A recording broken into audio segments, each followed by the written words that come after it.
Ze dachten dat ik een gevaar van mijzelf wezen zou.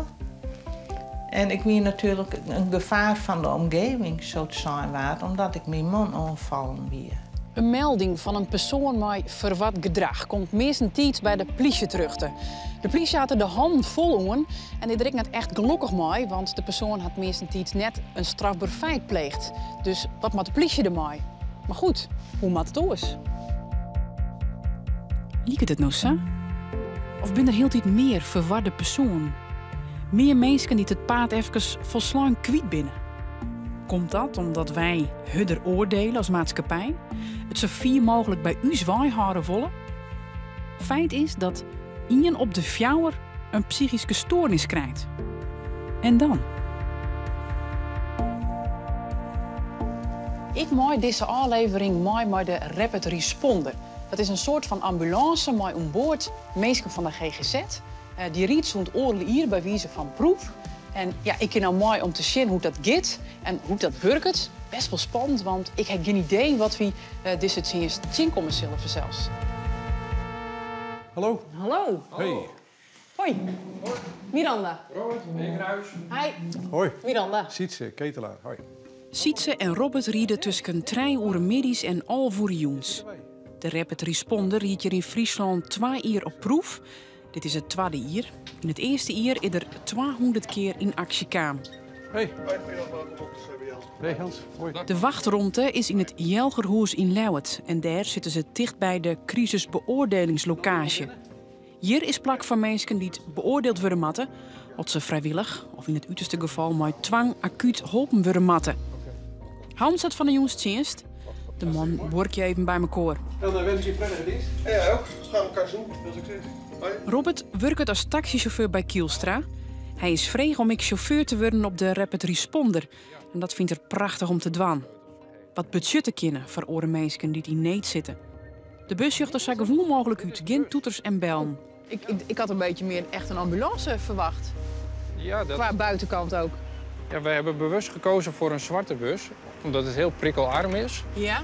Vaak is een ambulance geeft toch al meer prikkels bij de patiënt waar we naartoe gaan. Heeft het jouw beeld ook veranderd van mensen met verward, dan wel onbegrepen gedrag? Dat heeft het heel erg. Het zijn niet allemaal gekkies. Ja, dat denk je op het begin, maar dat is het helemaal niet. Ze zijn niet gek, mensen zijn verward. En dat is een heel ander iets. En dan komt de eerste oproep.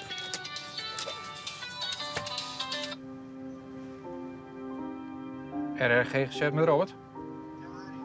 Dag Harry. Een telefoontje van een huisarts. Er is een verwarde vrouw de praktijk binnen in de kamer. Oké, die zit op dit moment bij Sietse begint voortdurend te bellen om te achterhalen of er nog meer informatie over deze vrouw bekend is. Hij komt er vrij gauw achter dat ze in de verslavingszorg zit. Ja. Ik heb intussen ook begrepen dat zij bekend is bij de verslavingszorg, bij de heroïnebehandelunit. Daar heb ik al even mee gebeld. Zie. En nou, misschien kunnen we u helpen of ergens.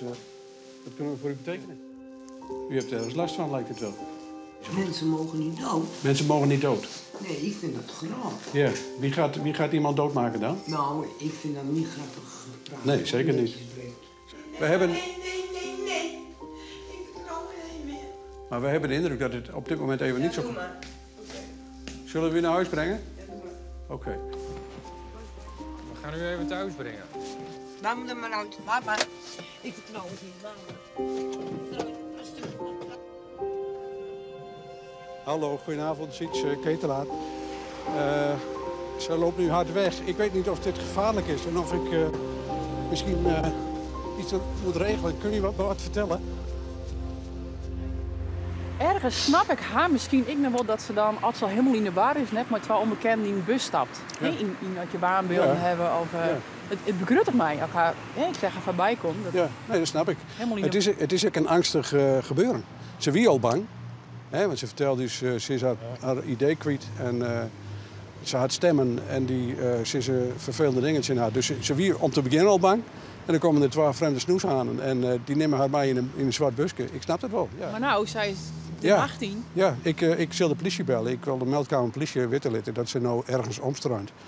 En als ze het komen, dan weten zij dat wij ervan weten. En dan kunnen ze contact met ons opnemen. Ja. Meer kunnen we net doen. Nee.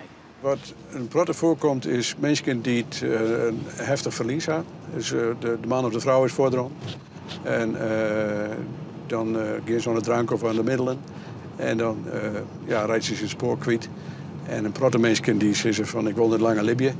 En in de wanhoop van het moment denken ze dan van mijn libben is net meer wurg meer. Wat echt voorkomt is drank en drugs. Depressie, stemmingstoornis is een belangrijke. Het zijn eigenlijk dingen die Jo en ik ook komen kennen. Jazeker, ja. Iedereen is kwetsbaar. Iedereen had zijn eigen grens. Als de druk hoog genoeg wordt, dan kan iedereen psychotisch worden of depressief worden.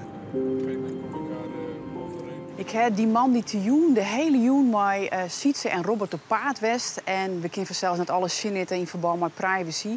Maar ik heb wel een aardige indruk gekregen van het werk van de rapid responder. Wie aardig onder de indruk heftige zaken sjoen en mooi maken. Een van de patiënten die het nou al volle verder in het proces is, kan waarom zien op het moment dat ik zei de rapid responder bij huis kreeg. Het is Thea. Ik wou het wel heel zacht benaderen. Niks dwingends. Er was rustig maar mee praten. En op een gegeven moment weet ik nog dat het verzoek wie dat ik wel mooi gaan wil. En dat wil ik wel. Ben je in het bus gestapt? Weet je dat nog? Ja, dat weet ik nog. En er zit een jongere chauffeur in. Die stelde hem ik voor. Hoe te meer hitte weet ik net. En toen ben we naar de GGZ gegaan in Ljouwt. Crisisbeoordeling. Ja, nou, dat doe je wel heel hectisch. Daar hebben we sambo-vragen om gesteld. En hield dit weer oren. Dan weer er weer een wisseling. Dat ik dacht van... op een gegeven moment ik zei, nou, je praat met me alkoor en hem maar oor is van ik heb nou alles al verteld. Maar er waren een heleboel mensen die maken zich zorgen over mij. Dat benamen ze ik echt. En ik hier zelf het gevoel van, nou ja, dat kun je wel hebben, maar dat hoef je hem net. Je dacht dus zelf, vanuit die psychose, er is helemaal niks mis met mij. Nee, dat klopt. En dat ik dacht van, nou, waarom ze hem zorgen over mij, maatje, van... Er is dan niks zonder hoorn. Weet je nog, en we hoeven net in te gaan op het hoe en wat van een psychose, wat er al gebeurd is, maar weet je nog van achterna, of werd je verteld van waarom je toch echt wel mooi moest? Meen je een gevaar van jezelf? Of? Ja, ze dachten dat ik een gevaar van mijzelf wezen zou. En ik wie natuurlijk een gevaar van de omgeving zou zijn waard, omdat ik mijn man aanvallen weer. Dus dat water ik naar bij dienen. Zo. En dat wie ik wel zo, want daarom weer de politie hier. Dat het geluk achteraf ik wist dat ik dat dien heb van mijn man en ben ik, dat ik dus een reden hier om opgenomen te worden. Omdat je echt fysiek je man omvond. Ja. Ik verneem dat het mij rekkert, want ik denk je zit zo'n leven mooie vrouw van mij. Ik kan me helemaal niet indenken dat dat Safir kaam is. En wat moet dat voor jou ook beangstigend wezen dat je dan dus toch opgenomen wordt? Ja, dat is eigenlijk het grootste trauma op dat moment wist dat je uit je vertrouwde omgeving hellen worden. Wiels je ook gewoon uitzoeken binnen, er is niks mis met mij. Dat is het grote probleem helemaal van een psychose. En daardoor viel je zo vreselijk van je vrijheid beroofd. Tijdens haar tweede psychose rint ze van huis en schakelt de familie, die het ongereisd is, de politie in. Toen moest ik op het politiebureau fouilleerd worden. Ik snapte helemaal net waarom. En ik moest mijn tas legen. Dus dat het al je zeer heftig was. En toen het ontfouilleerd weer, toen kreeg zeker een agent een berichtje. Toen mocht ik alles weer in mijn... Nee, toen kreeg ik alles in een plastic poedermaai wat uit mijn tas kwam. En toen was ik in een auto dingen en toen was ik naar de GGZ gebracht. En wat ik in een politieauto? In een politieauto, ja. Als zeer naar ervaren, hè. Ik moest natuurlijk achterin zitten in de politieauto. Dat klikje van die autosloten. Dat ik dus... Correct of zo ik uit de auto stappen als ze rieden. Ik heb dat zo nagevonden en dat ik dacht van nou, er is dus weinig vertrouwen in mij. Ken ik een bescherming wezen? Ja, dat ken ik, maar als patiënt op dat moment denk je er net aan. Dat is wel dat opsluiten. Je viel je opsluiten. Ja. Nou, dat je net oordien worden of gekke Jaapie. Want zo ben ik nog een keer opvoed. Hè? Vroeger wie vriendje te sieren de gekken en daar waren verder net op praten. En zo kwam toen mijn mem, die is al meer dan 10 jaar voort, kwam toen ik bij mij boven. En toen dacht ik, nou mem, als je misschien kist, dan is dat oordeel, was het altijd door mensen hier. Nou, ik hoor die eigen dochter. Zo, van...